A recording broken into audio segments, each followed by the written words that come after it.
In this episode, we take care of two factories that will provide us with over 1,500 concrete and over 2,500 silica per minute.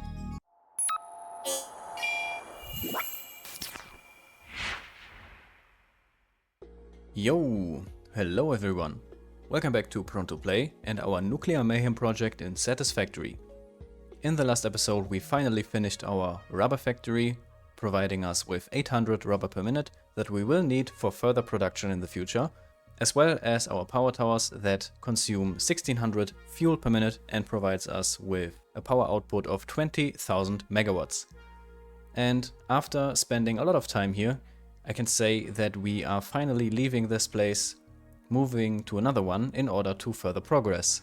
So I packed everything, and this will actually be a challenge for my train systems, but we will now go from the western beaches all the way up to the top left corner of the rocky desert, where I already prepared another train station in order to build our next factory, which will produce concrete. So let's see, timetable is set, let's go.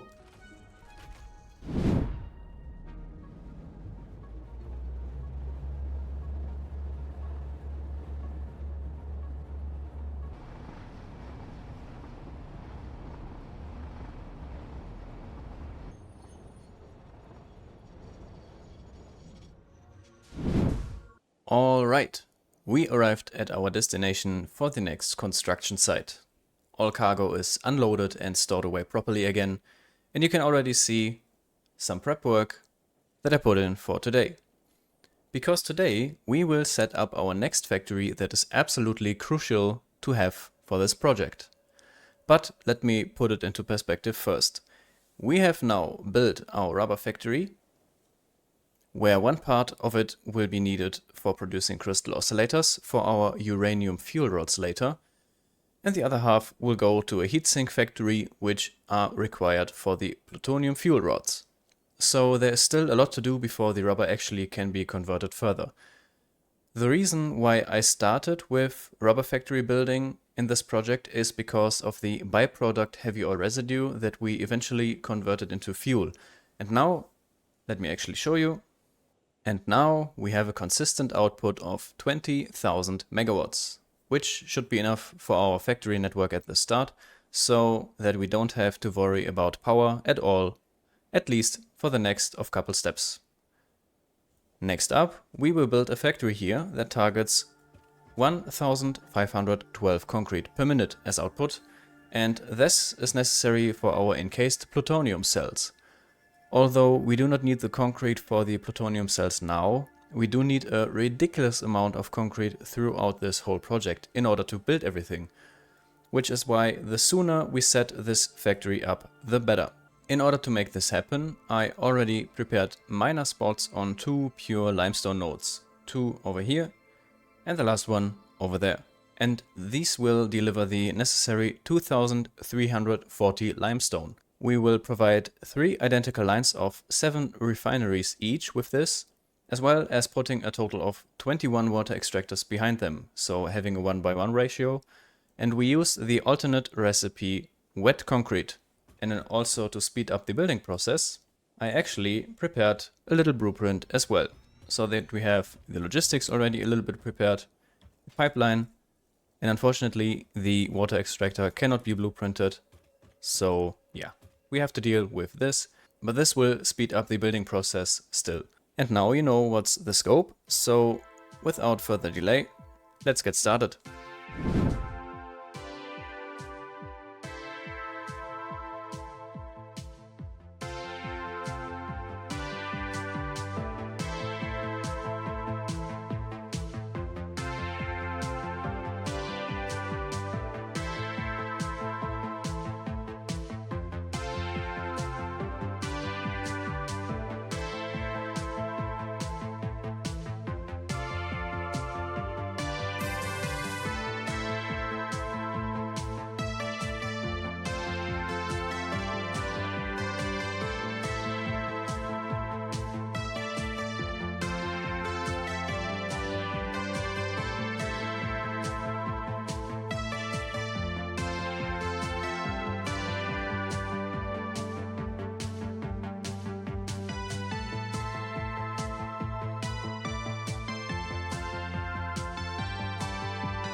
Alright, with this we have 21 refineries as well as the matching number of water extractors in place. In each row, the last refinery, or the first one, depending on the perspective, is on 50% clock speed, while the water extractors are all underclocked to mostly 83%, which is the equivalent of 100 water per minute, and again, the exception being the last one per row, while being at roughly 41% or 50 water per minute. And you have already seen that we actually ran into some boundaries of the game while setting up the machines. Seems like even though you can extend foundations and everything else that is buildable outside of the map border, but the water that is considered deep water, and this allows the placement of water extractors, seems to have a strict limit right here. It's even visible now to mention it. I didn't even know that until now. But yeah, this is why I had to adjust the foundations really quick and turned this line of production 180 degrees. Also, after placing the machines, I already took care of the remaining conveyor belts and the missing power lines, which leaves the placement of 3 Mark III miners as the last to do before we can start up this factory. So let's go to the miner houses and take care of that really quick. And let's set down 1.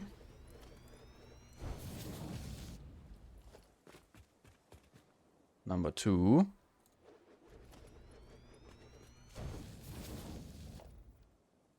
And let's connect it to power directly.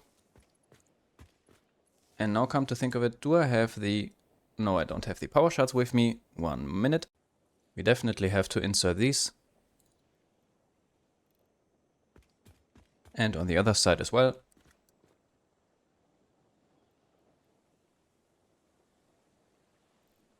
Alright, and the last one that is missing is on the other side. And while the single miner house over there is a blueprint from the last Let's Play series, heavily inspired by what Darren plays as well, we have to build the bigger one over there with the 2 miners from scratch in order to fit 2 miners at the same time in one building. But we will take care of the cosmetics later. Now the priority is to get this place up and running. And how do we actually, maybe like this? Should be fine. Alright. Now, come to think of it, 3 power shards was a little bit of overkill, since we only need, or can take out 780. I actually fixed the clock speed of the other Mark III miners as well already, and set everything to 780. That makes 2 power shards more than enough. And this one is now connected to the power grid as well. So, all that's left to do is install a power switch, maybe set up some containers as well in the end of the production line, so that we actually store away the concrete for now. And we will take care of a train station or even transport the concrete output via a conveyor belt directly, but we will decide that at a later point. For now, let's maybe add some storage containers.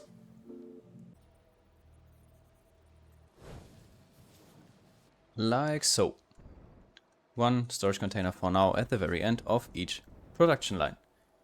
Where is the next power tower? There it is. So let's set up a power switch maybe in front of this here. Do we have all the materials? We do. So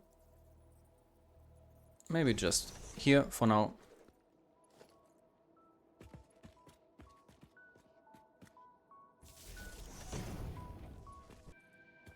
Alright, and connect it. Now, oh, it's still not running completely smoothly on 20,000 megawatts, but it's back again to its max. Okay, if this keeps occurring, maybe I double check again. Anyways, now we have connected the concrete factory to the power grid. Max consumption will vary a little bit because of the overclocking from the miners on the one hand, but the underclocking from the rest of the machines on the other hand will even it out. So let's see how much actually will be added on the roughly 4,000 megawatts that are coming from the rubber factory. So Let's flip the switch.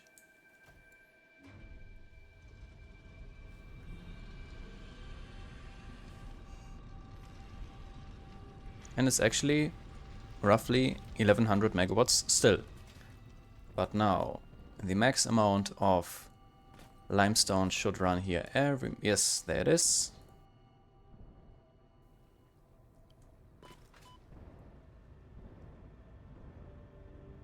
Coming from the other side as well. We will have to take an obelisk in our hands in order to get rid of this one as well. But there it comes. And I did an oopsie. This one is wrong. Let me actually fix this really quick. Okay, now it should be connected properly. And the first concrete is already getting produced. On this line. And here the connection is missing. Damn, I actually forgot quite a bit. But no problem at all. This one was already an experiment whether or not this is possible as a cosmetic touch. Because the idea was to basically make this a logistics room in general and have walkways all over the place with glass foundations so that you can look down under what's happening in the input lines as well as the output lines. Okay, but everything else is connected. Looking good. And here it comes. Oh yeah, this line is quite full in the end, which looks promising. And now this factory actually produces, let's throw this away. This factory actually produces now 1560 concrete per minute. So we have an excess of 48 per minute, considering the 1512 necessary for the production and the factory network for our nuclear mayhem.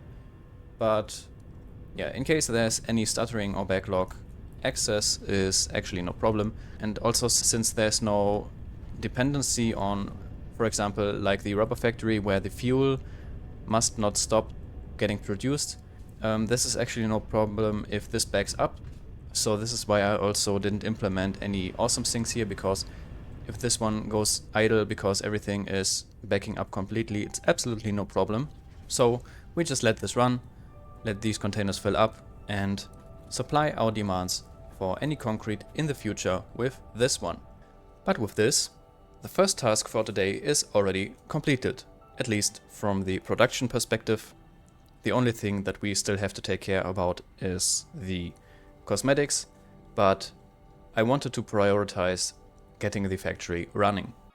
And to be honest, I don't have too much of an idea on how we can make this place look good. So if you have any ideas what we can do with this, please let me know. I would really appreciate any input. But for now, we will leave this be. And instead, we will take care of the next production. And for that, I already made some preparations as well. Some of you might have already seen it, but I prepared another blueprint that takes care of silica production. And we will set up quite an amount of these, just to give you a little bit of heads up information. And let's take this one. And in order to build up the silica factory, we actually go back to the starting point of our nuclear mayhem project, right next to the train station where we labeled it Nuclear Mayhem Gate. There are two pure raw quartz nodes, and this is the perfect supply for the silica that we need, because for this project we need a total of 2520 silica. So let's head over there really quick.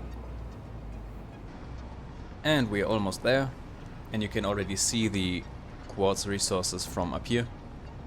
I have actually no idea. Wait, where are you going exactly? You can actually just stay here. I've actually not decided on how to set up this place yet, but these should be two pure quartz nodes. Yes, this one is pure and this one is also perfect.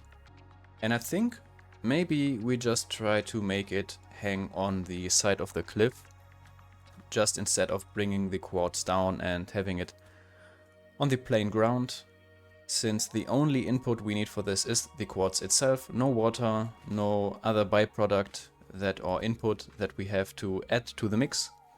So we can just maybe extend some foundations and have something here on the edge. So let me prepare something.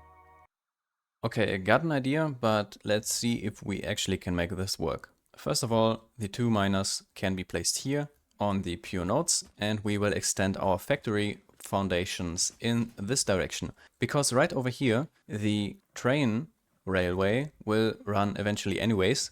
So in order to be able to pick up the silica that's getting produced here, we will extend the factory in height. And eventually on top, every produced silica will be stored, collected, and be able to get picked up by trains. So the idea that I had is that we take our blueprint, maybe start here, let's see. I love this nudging and holding feature so much. Okay, in the end we will need a total of 68 constructors, and each blueprint has 8. So we will have to place 8 down and then add an additional couple of constructors in the end manually. So do we actually place these here? Yeah, I think we just do 2 lines of constructors. So maybe even place this in the center. 1, 2, 3, 4, 5, 6, 7. 1, 2, 3, 4. So this is the very center. If we take our constructors here, I think this is fine. And for now, let's add another 8 directly behind. Let's see if this is the right direction. Oh, this is not at all. This is looking much better.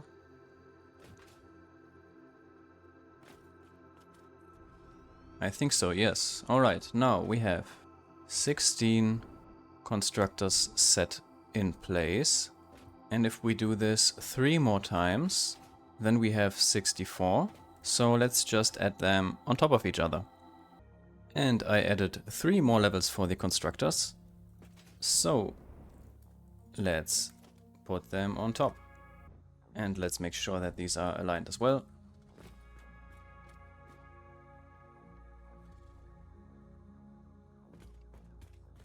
Okay, it's 1 behind. This is looking good. And an additional one directly behind it. This is actually so satisfying. No power lines, basically just connecting in between. But this saves so much time.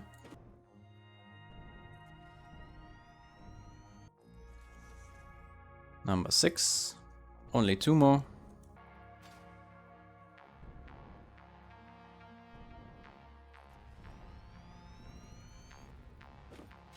And the last one.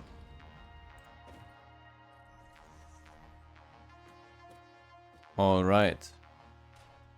Now, this is actually not the final amount of constructors, because now we have 64 constructors that take 22.5 raw quartz each. But in order to produce the necessary amount of 2520 silica, we actually need 68 constructors instead of the 64. So at the end of each line, we will add a final one here manually, connected with everything. And now we have a total output of 637.5 silica per floor, which also means that we are able to connect all the 17 constructors per level to one conveyor belt. And then we will lift the output of each level up, so that we have a first lift over here, then we have 2 here, 3 here, and 4th is getting added over here. And then on top of this level, the plan is to have a train station that will be able to meet somewhere around here. We are actually getting kind of close to the train railway network, but I think it would be fine, because here we can actually cut off a few foundations. But yeah, this is the plan. I think this will work out fine. I will add another foundation level on top. And I also still have to think about how we make this place look like. I'm actually thinking of to make a tower that's actually a little bit shaped like a cone. So basically this one is 5 foundations wide, but maybe it's a reverse cone, so because the train station at the top will take quite an amount of space. We will have to see what we can work out in the future. But yeah, let me connect everything. As you can see, the two blueprints are separated still and have to be connected. So let me put in the final conveyor belts, power lines, and also the final constructors. And then I come back to you. Alright, everything is prepared for the silica production. But before we flip the switch, let me give you the tour. First of all, we have two Mark III miners completely overclocked to the maximum output rate of this game, which is 780 per minute of raw quartz. And each miner output gets split onto two different floors. Technically, 765 would be sufficient in order to provide everything that's necessary onto each floor, but yeah, there's no harm in my opinion to have this little excess at the start, and if we really wish, then we can adjust the clock speed just a little bit later. But now each floor has 17 constructors of silica, and this targets an output of 7.5 times 17 of 637.5 silica per floor.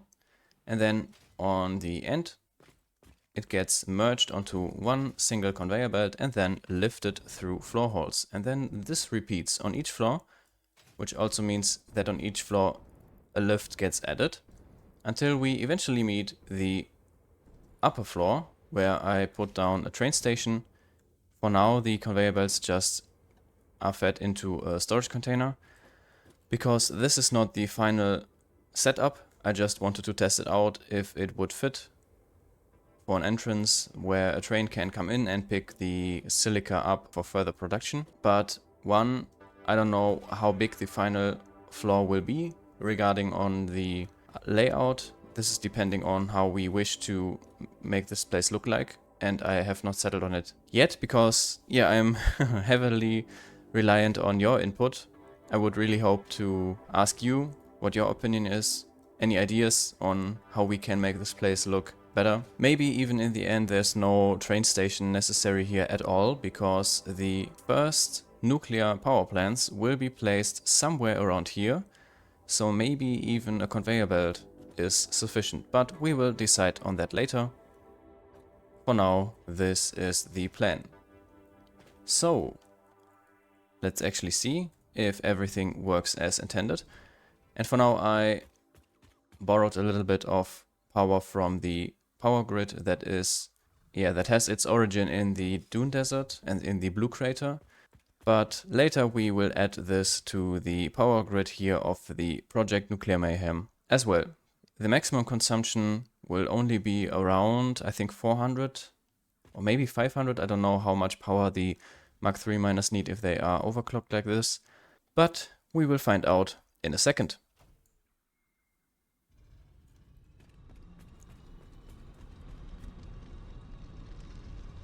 So another 54 on this. Yeah, we are still below the 400 megawatts of this whole factory. And in the end, this will provide us with 2550 silica. Again, a little bit of excess, similar to the concrete, but again, there's no harm in it, in my opinion. And let's see if we have all green lights or if we are missing some connections.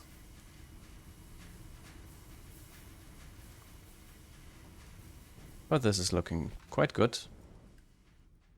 And this will back up very, very soon due to the high output per minute. But this is already looking like I intended it. Nice, nice. And the silica is already floating into the containers. 150 here. And of course for the upper level, the raw quartz needs a little bit more time to reach the very last constructors. But this is looking quite nice. And as soon as the first back up with raw quartz, then the later constructors will be provided sufficient as well. And yeah, this early start of this production in order to back it up completely is actually quite good, so that we have all the logistics balanced out once we really need them for the project to run up. But this is our second factory for the day, at least in terms of production, done.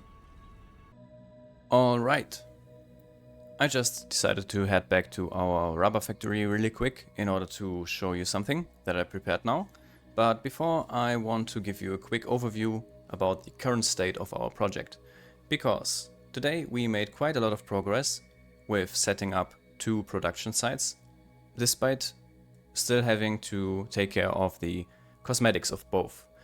But now, since the rubber is already taken care of completely, we already began the preparation for our crystal oscillator setup, as well as for our heatsinks. And you will see in the future why that is, because rubber is basically an input necessary for both.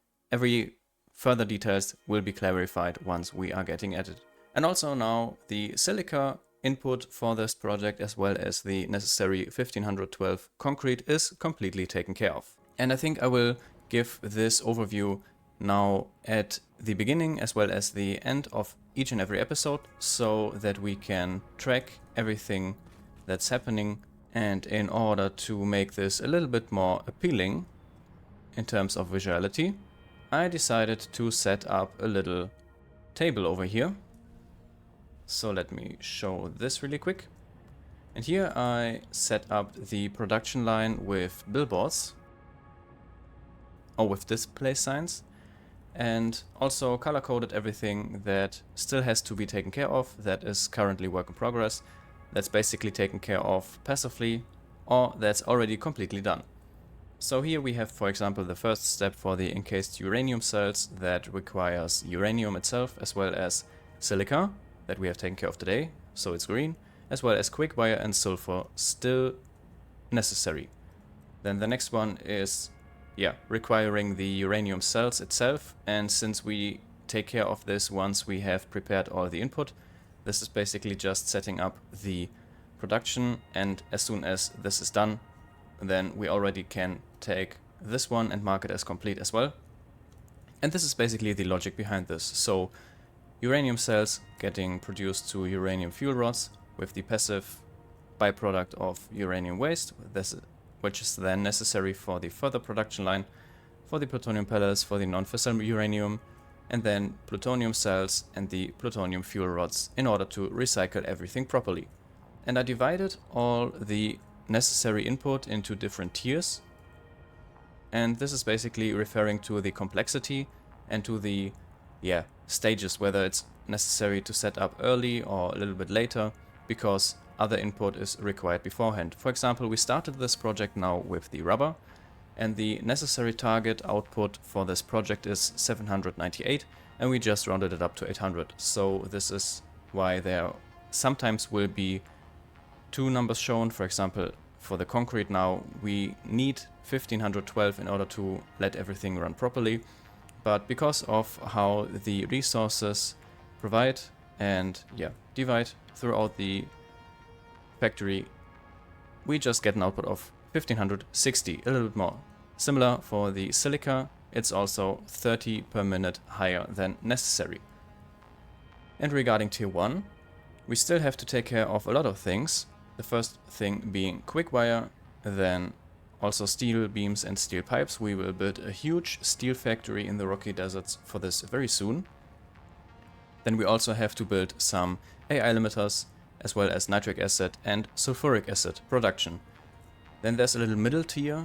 I call it tier 1.5 because this is still very basic, but I decided to go with a recipe that requires petroleum coke, and we can adjust the heavy oil residue conversion here a little bit and basically cut a little bit off in order to have petroleum coke built. This is one option, and since this would then require the rubber factory as input provision, I decided to put this into a middle tier called tier 1.5.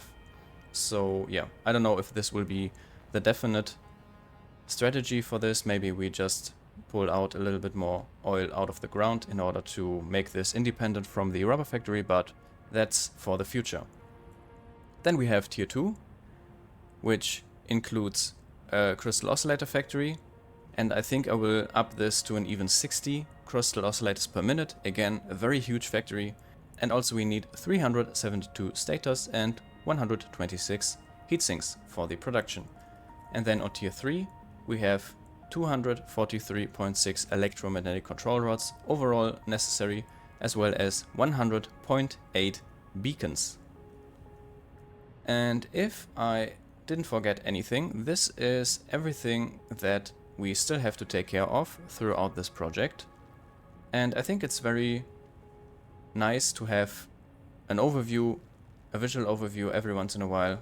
I think, yeah, this is very nice in order to track the progress in a visual appealing style. So yeah, this is why I set this up on the background of our rubber factory. So we will come back here every once in a while in order to update our progress.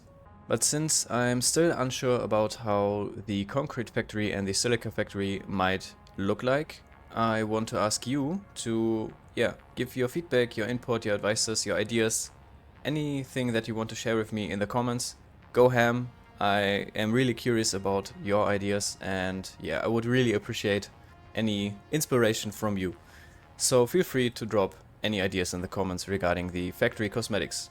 And in the next one we will take care of the quickwire, and 6,300 quickwire is quite an amount, but everything worked smoothly so far, so I'm very positive that this will be no problem at all. And that's gonna be it for today. Thank you very much again for watching. As just mentioned, feel free to share any feedback, any tips, advices, hints, not only regarding the two factories of today, but about the project and the channel in general.